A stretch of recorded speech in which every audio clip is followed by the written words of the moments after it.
வணக்கம் மக்களே, welcome to Narmi tax. தினம் ஒரு ஔவை வாக்கு. அந்த வகையில் இன்று ஔவையார் பாடிய நல்வழி எனும் நூலிலிருந்து ஒரு பாடல்.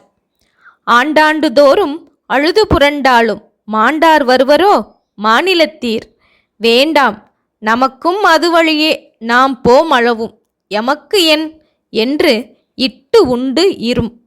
இந்த பாடலின் பொருள்: உலகோரே, வருடம்தோறும் கதறி அழுது புரண்டாலும் இறந்தவர்கள் மீண்டும் வரப்போவது இல்லை. அவ்வாறு செய்வது தேவையற்றது.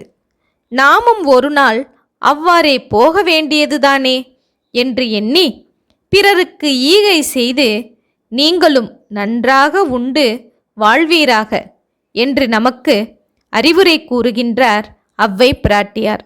வாழ்வின் நிலையாமை பற்றி இந்த பாடலில் பேசுகின்றார்.